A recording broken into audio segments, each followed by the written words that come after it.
Hello, Stitchers. Welcome to Stitch Please, the official podcast of Black Women Stitch, the sewing group where Black Lives Matter. I'm your host, Lisa Woolfork. I'm a fourth-generation sewing enthusiast with more than 20 years of sewing experience. I am looking forward to today's conversation, so sit back, relax, and get ready to get your stitch together. Hello, everybody, and welcome to the Stitch Please podcast. My name is Lisa Woolfork. I am happy to be your host here today, coming to you from Charlottesville, Virginia. And as I say for every episode, this is a very special episode because I am speaking today with Marcia Spencer, and y'all might know her, and you should know her as KeechiiBStyle on Instagram. And one of the things when I think about Marcia's work, I think about height and volume. I feel like her photographs, if you go through your Instagram page, the looks are so elegant. They're so well designed and the photographs are well structured. It's just a beautiful, beautiful contribution. It's always a bright light. No matter where you are, it seems like it's always sunny. It's not, but thank you. Welcome, Marcia Spencer, to the program. Thank you for joining us today. I'm so happy to be here and thank you for inviting me. Welcome, welcome. Let's start with just some of the very basic questions. How did you get started? What is your sewing story? I did read that you started as a young child and grew into it. Can you say more about that, how you got started? Well, like you said, I started very young. Can't remember the age. I mean, so young too. I was at my mother's sewing machine on the floor, piecing together pieces of clothing for my Barbie doll. She kind of taught me the basics of how to sew hand stitch. She would sew at her sewing machines with patterns, and she's an educationist, a teacher, or she was. She's retired now, but she would make these costumes for class performances and stuff like that, and she would make her own clothes, help other people with their outfits. But I would grab all the pieces of her scraps off the floor and try to make stuff for my Barbie dolls. I'd try to make shoes, all sorts of stuff. So she taught me what she could at the young age that I was, just to be safe. But as I got older, she showed me the ropes on her old Singer machine. As I got older, I started to get patterns and stuff like that. Started to teach myself how to read the patterns and make stuff myself. Some time out on it, of course, growing up, I wasn't the attention span of sewing as a young child is kind of not there. Right. So right. I picked it back up in high school, though, and started making just little trendy stuff and wearing it. I never thought about it as something I could do, make as a career when I was in high school. It was later on after playing with it in college. I went to North Carolina State University and got my sociology degree. And after declaring majors and almost out, I was like, well, wait a minute. This is probably not what I wanted to do, but now here I am. Yeah, but I was like, you know what? I'm not going back. I'm just going to keep pushing. I did apply to the design school and got accepted. But at that time, I met my husband. It wasn't in the cards for me right then. So I just started with my oldest son. When he was a baby, I started really getting into making stuff to fit him because he was a chunkier child. And yeah.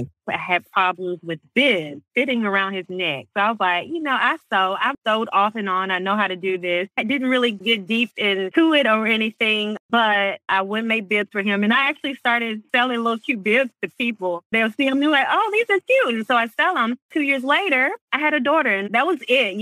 Little girls, cute little dresses. I was like, oh my gosh. I was making stuff for her and getting so many compliments on it. And I was like, I'm going to start a business and make kids clothing. I did that out of our garage at home. And I actually stayed. Yeah, I was in advertising. After she was born, I stayed home and I started that business. And it was called Small Beans. Oh, that is so cute. Tell me more about that name. That's a children's clothing line named Small Beans. Small Beans. It's adorable. You know what? It's so funny. There was not a lot of thought put into the name, unfortunately. It was something that just popped in my head. I was like, dude, why did I just go with it? It just came out of the sky. It really was not what I thought. Yeah, so that one kind of fell in my lap.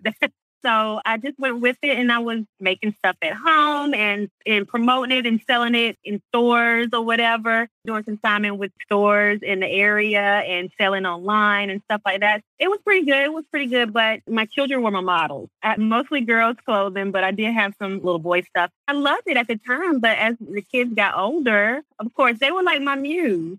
So they inspired me to keep going. when they started being like, oh, Mom, I don't want to take pictures anymore. I'm not into it. I just kind of lost the drive for the whole children's clothes. So that kind of died off. And then I was like, no, I need to really do something that speaks to me, that I want to do. And that's how the Keechii bag came into vision. I shifted and I was like, I'm not into the baby stuff anymore. And my kids are not pushing me to do this stuff.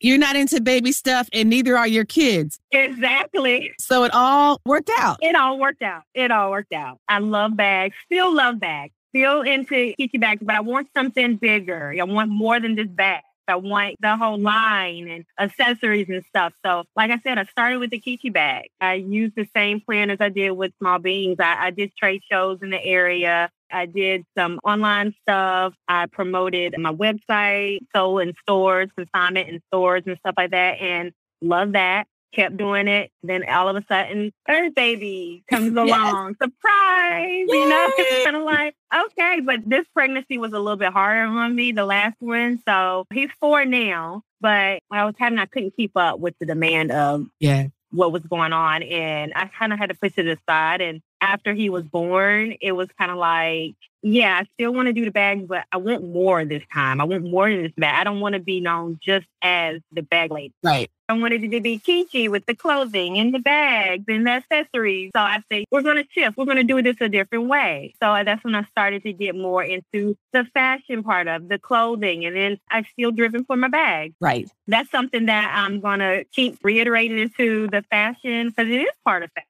Bags are part of fashion. Yes. So, I mean, definitely part of fashion. Absolutely. That's basically where it came from. And now we're here and I just keep opportunities, keep dropping in my lap. I keep pushing and trying to reach the goals that I'm reaching for. There's still a lot more to come from Keechii. Now tell us about Keechii. Keechii, the name. When I'm trying to find, like, I know her name starts with a K and it's got 2 E's and 2 I's. I think it's Keechii like Keechii, but I'm not so sure. So tell us where Keechii, where does Keechii come from? Okay, so there was a lot of thought behind Keechii. It comes from my Indian heritage. And a lot of African-American individuals have a Native American heritage. And mine is Cherokee on my mother's side and Occaneechi tribe on my dad's side. And I just took Occaneechi and Cherokee, the key from Cherokee and Occaneechi, and I put it together. Then I got Keechii. Oh, that is wonderful. So, yeah, I merged them together because, you know, I come from my mom, I come from my dad. Put them together, you get Keechii, and that's me. Oh! I'm Black. I'm a Black woman, but I also celebrate my Indian heritage because, you know, a lot of times, a lot of us, we have that Native American history in us, and, you know, I just wanted to bring it together. So to recognize that as also a part of you. Oh, that's wonderful. I'm so glad I asked that question. That was a good question. Way to go, Lisa. Well done. I also was very interested in your look. When I was doing research for our conversation, I looked at your Threads magazine piece that was published in 2021. It was really wonderful. And I loved all your answers. But when I got to the bottom, the photo credit said Landon Spencer. And so I'm like, oh, I wonder if Landon is her spouse. And Landon is taking all the photos because Landon knows how to hit the angles. And Landon is pulling off this very elongated look. I mean, I don't know if you're 6'3". I don't know if you are. If you are, but you certainly look like you are in every photo that I take. And it's always sunny. It's like you ever watch any Batman movies.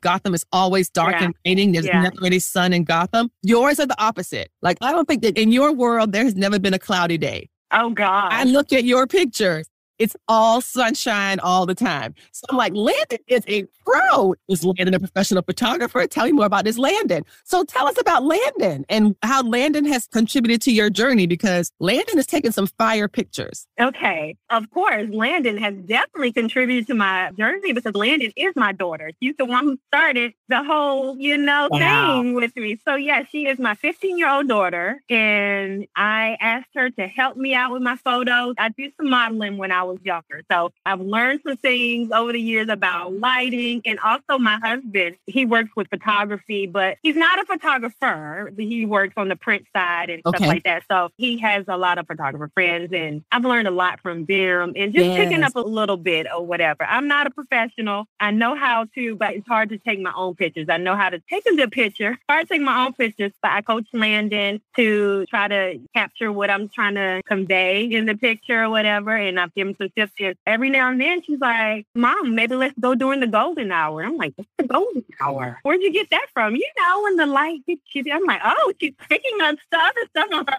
own. I'm like, tell me about the golden hour. She's become a little photographer on her own. She's still a kid and she likes to do kids things. So I don't call her too much now, but she's enjoyed helping me. And she would love to hear that she's taking good pictures and people like them. So I'll make sure to let her know.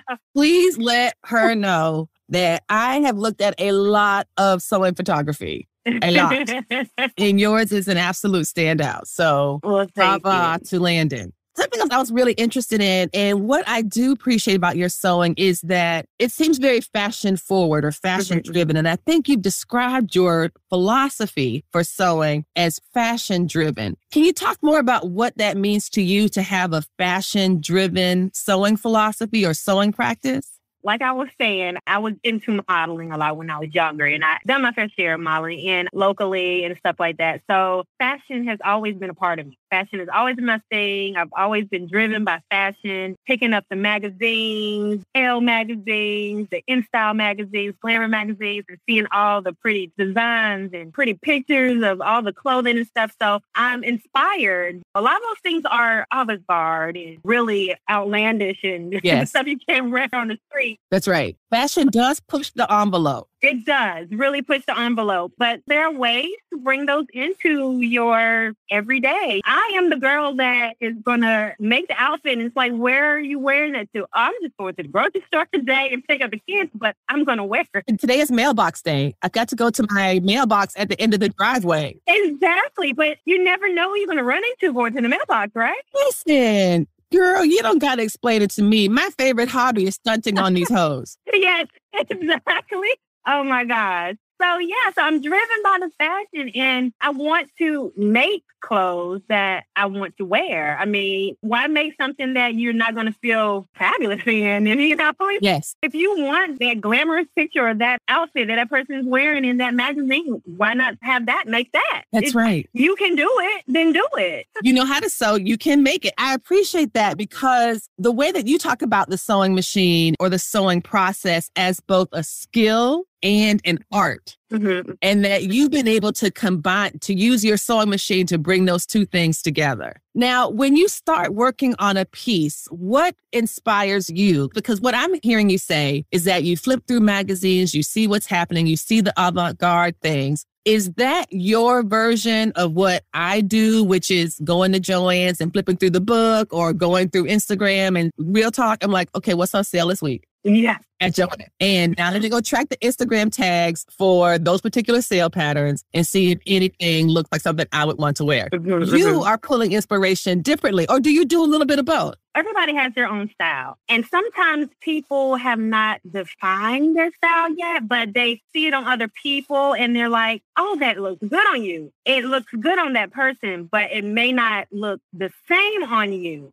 Right. So when I see like a pattern or I see something in the magazine, I'm like, oh, that looks, but I'm not shaped like that person or I'm not the same height. How would that fit on me? How would I make that so that it fits me? Yes. So that's why I get into doing my own little tweaks, doing my own little hacks and stuff like that. And that's the reason for the hacks because, hey, I am almost 5'11" 3/4. I always say that. People, people are like, why don't you just say 6 feet? So let's just say 6 feet because I do wear stacked shoes because flat shoes don't do my feet any good. But so yes, I'm 6 feet and I am extremely curvy. I mean, I have a small waist and hips and thighs. The way that looks in that magazine is not going to look the same on me. Right. And most likely, I try to buy in the store, it is not going to fit me correctly. So it's to my advantage that I do know how to sew and I can create it. That is right. So that it fits me and it looks nice on me. It may not be exactly like it looks but it's going to look really good on me because I made it fit me. Exactly. Because you're not trying to look like anybody else. No. You're not. When you look at that piece, you're not like, oh my gosh, I want that. I want to look exactly like that. Very few folks, I think, are trying to replicate down to a penny. Yeah. Even for a sewing pattern, one of the great things I like about buying a pattern is that we can buy the same pattern and it's not going to turn out the same. It's going to look very different. I think the best way to go about it is to look at it as inspiration. Inspiration, not as to copy it, but to be inspired by it so that you can make it fit your style, fit your lifestyle, fit your fashion style, and fit your body. Because there are pieces out there that you kind of like, okay, I can wear that, I can make that. But make it your own, just make it your own. Because exactly, that's what's going to speak the loudest. What you wear speaks volume. That's the first thing people see, you and your appearance. So when they see you and they're like, oh, wow, look, you got bright colors on and I want to approach that person. They look like they're interesting. Yes. That's why I'm very passionate about wearing the inside on the outside. I love that. I really do love that. Hey, friends. Hey. Thank you so much for listening to the Stitch Please podcast. And did you know that there are 3 ways that I can listen to you? The first one is SpeakPipe on the Black Women Stitch website.org. Go to Talk to Us and you can find the SpeakPipe there and you can leave a message. This works on mobile devices as well as on your laptop. The second way is during 30-minute Thursdays, and that's 30 minutes on Instagram from 3 p.m. to 3:30 p.m. And then again on Clubhouse, which is a 2-way audio program for mobile devices that allows you to talk back and forth with a group of friends around a singular issue, such as sewing. So check those ways out. And then the third way that I'm really excited about is video chat. Using Marco Polo and Streamcast, you can send me a video message and I can send you a video message back. This is a feature only available for Patreon supporters and it's a lot of fun. So now that you know the 3 ways that you can speak to Black Women Stitch, please check them out. 2 of them are free 99 and 1 is just for Patreon supporters. But any way you cut it, I am really looking forward to helping you get your stitch together. So hit me up. I want to ask you, how would you define, because it's on your website, high street fashion? You say that you bring together like DIY and high street fashion. Mm-hmm. What is high street fashion? Okay, so when I say high street fashion, it's kind of where the runway meets the street. It's wearable. It's not avant-garde. It's not really runway, but it's some of those higher-end pieces with not the high-end tags, kind of boutique-ish type wear, stuff you probably will not find in Macy's or your department stores or your local mall or stuff. They are really stylish pieces. They're probably going to be a little trendier. They are chic. They look nice on most people. And like I said, runway meets street. You can't buy it you can't just go down the street to your local mall and purchase. No. They're eye-catching pieces. That's what I define as high street. Like high street, high-end in street fashion. Going together. And that's what I definitely see in some of your work. Mm-hmm. I know that show Law and Order does like rip from the headlines type TV shows. When I look at some of your pieces, I'm like, that looks like it was ripped right out of W magazine.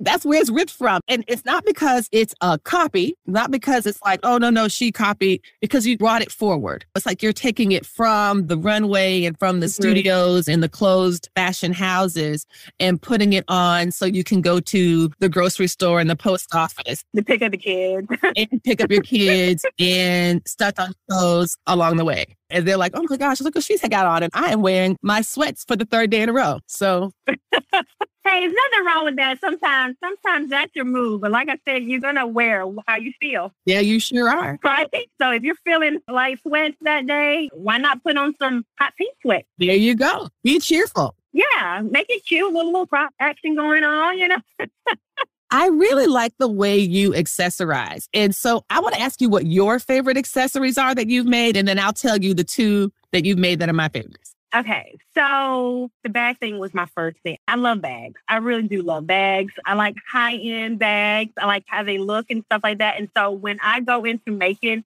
bags, I do surf like Pinterest and see the bags that the girls are holding from the runway. And I'm like, oh, I can actually make that. One of my favorites is the green bag with the hand of the kurashiki. I think that's how they call it. Mm-hmm. The cloth bags, they look effortless. They are so chic and you're not putting a lot in it. It's like you're high fashion without even trying. Wow. I really love that one. And I plan to make some more of those for the season. I think that those are more like spring, summer bags. And I actually have a tutorial on that one on my website too. So, oh, great. Your website is packed with tutorials. We're going to be sure to the link in the notes. I mean, just looking at the first page, it's like technique after technique after technique after project after project. It's incredible. Well, I try to help people get into, I don't want to steer anybody into trying to dress like me. I just try to give them an idea of, look, this is what you can do. This is what you can do with it, and try to get them to look at it in their way, how they want to be perceived and how they can do it. Just giving you ideas of things you can do. You don't have to dress like me. Right. Just because you like this outfit. But, this is what you can do. This is what can be done with it. Yes, absolutely. Absolutely. Well, I have two pieces that you made that I love. One is I love the way you do corsets. I'm not sure if you call them corsets, but the way that you will take a corset and put it around a shirt dress. That I think is really clever. Lisa, I am so glad you mentioned it, because the corsets and the bustier, when that came back on the scene, I was like, where have you been all my life? It was like, oh my God. Before I knew it, every piece of fabric that I got in, I was like, how can I make a corset? How can I make a bustier out of it? I'm like, okay, no, people are going to get tired of this. You're going to get sick of me. But look, I love the way it cinches. That's the smallest part of my body. I just love it. It creates, it accentuates. Yes, it accentuates the curves in your body. It's so womanly and feminine. I just love it. I love a corset and a bustier. And when done, you can actually put it to your everyday. You can incorporate it into your everyday wear. Yes. So it doesn't have to be a special occasion. Usually that's how it was. But no, with all the different fabrics that you can make it out of, all the different ways that people have shown us that they can style it, you can wear it every day if you want to. So you can wear it with a suit. Yes, it's true. It's absolutely true. And I really love how you can wear it with the shirt dress or with a dress that has like, when you pull the sleeves down and you have puffy sleeves, it can accentuate that. There's just so much it can do. It elevates a simple dress, elevates a simple look. It just pushes it up higher, yes. It elevates and it accentuates. It's a perfect piece. It really is. It really is. And that's one of the ones. And then the ones where you and I are fabric twins. Oh, yeah. Oh, yeah. It wasn't a shawl. It was some kind of, call it a vest, a puffy vest, I think. It was like a vest. And I added the wraparound strings and stuff to it. I wanted to be like, okay, well, I can just throw a turtleneck on and some jeans if I wanted to and just wear this.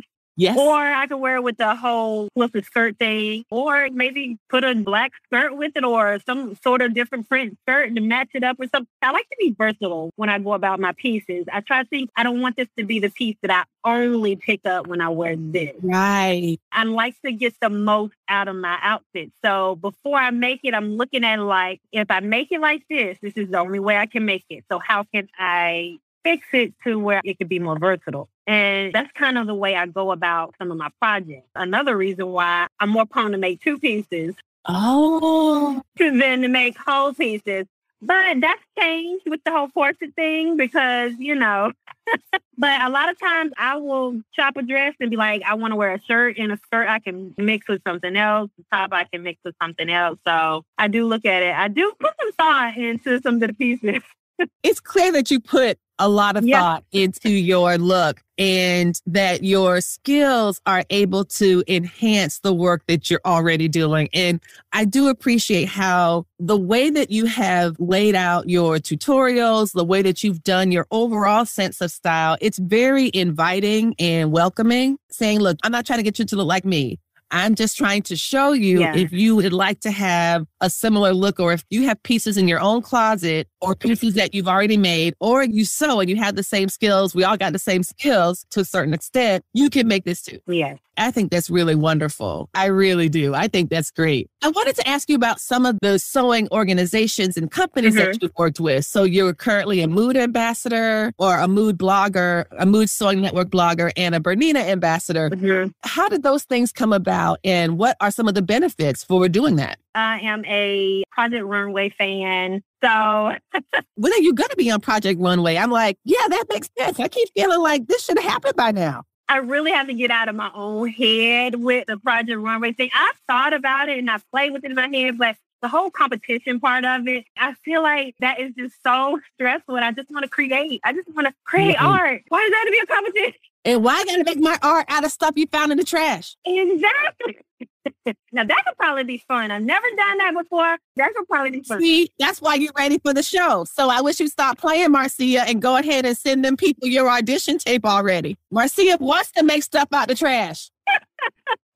That could be fun. I have to think about that a little bit more. But yeah, that's the only part that kind of gets me. I'm like, now the whole competition is going to kill the mood for me in my art, in my creating, being that I have to compete with somebody who's like right next to me. And I'm just like, well, I don't know. I have to think about it. I have to get out of my own head. Girl, please, you put them earbuds in your head and keep mind your business and do what you do at the house. Just do it over there. I feel you. I feel you. I feel you. But yeah, the mood, I've loved mood. And that was my first time being exposed to mood watching Project Runway. It's an iconic store. Project Runway just put it out there. Yes. Being able to work with them and their fabric, it has been a pleasure. They have so many. I mean, even the website doesn't touch on the stuff when you see people doing pictures in the stores and when you see Project Runway and you're like, where was that fabric online? I didn't see that. Wait a minute. Let me go back and look. Oh, yeah. I like this so much. There's way more in store than is online, exactly. I think, for sure. So I am so glad to be able to work with their huge variety of things. And I've worked with them for a while and I still feel like I haven't really touched on everything that they offer. It's been a great ride with them and I'm happy to be working with them. I was asked to be a Bernina ambassador when it was like almost a year ago. And I was excited because I had seen people working with their Bernina machines. I was like, oh my gosh, it does so much. Oh my gosh, it's so beautiful. Look at it. It's like that rose worth. It's so shiny. I want to drive it.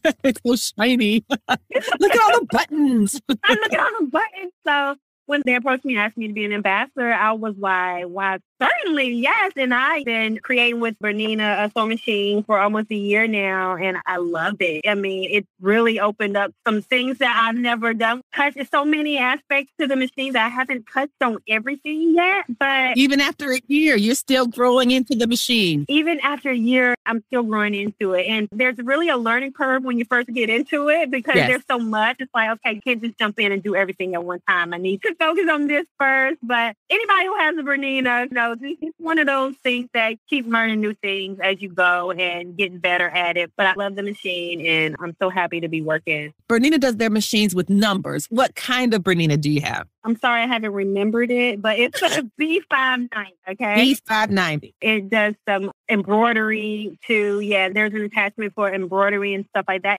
I don't know why I'm so skittish to get into embroidery. Oh, because you're going to start a new business. That's why you're skittish. Listen, I tell you what, as soon as you put that 5x7 or 8x10 hoop on that machine and you figure out that you can digitize things with your face on them and put it on there, and your logo, you will have a new business. So that's why you're being hesitant. Yeah. So next year, when I interview you again about your embroidery business or the new line of designs that you've made after being on Project Runway, I'll say, remember when you didn't embroider yet? Yeah. I played with it a little bit, but I haven't got deep into it. But I'm like, oh my gosh, it seems like a lot. It seems like so much. I know it's just one of those things. Every time I take on something, it seems bigger than it is. And then once I get into it, it's like, what? See? You feel the same way when you get on the set of Project Runway. You feel the same. You feel the same. What was I nervous about? Lisa was right. I get my earbuds and stuck on these. I can sew better than everybody in here. Which will be true. I appreciate it. Now, I know we need to wrap up, but I wanted to ask you this question. When I was looking at your threads piece, you said that stitch actually was your favorite sewing word. You know, I thought that was very clever that you said that. And so the slogan of the Stitch Please podcast, you said that you like the word stitch because you just like to say it as opposed to saying sew in the ditch, stitch in the ditch. I agree. Way better. Yeah. It's way better. It just has a ring to it. Yeah. Are you going to stitch it up? Yes, exactly. I'm going to make this straight. Yes, it's perfect. It's a perfect word. I agree. So the slogan of the Stitch Please podcast is we will help you get your stitch together. I'm going to ask you to share with our listeners, what advice would you give them to help them get their stitch together? I think the biggest thing to get your stitch together is, like I mentioned before, inspiration from other Instagrammers and other stitchers and other creators, and actually just get the inspiration from them, but be yourself. You don't have to make it exactly like it is. Make it the way you know it'll fit your body and feel good on you. You want to be comfortable. You want to feel good in your clothes. And when you make something that somebody else is wearing and you put it on your body and you're like, well, it don't look like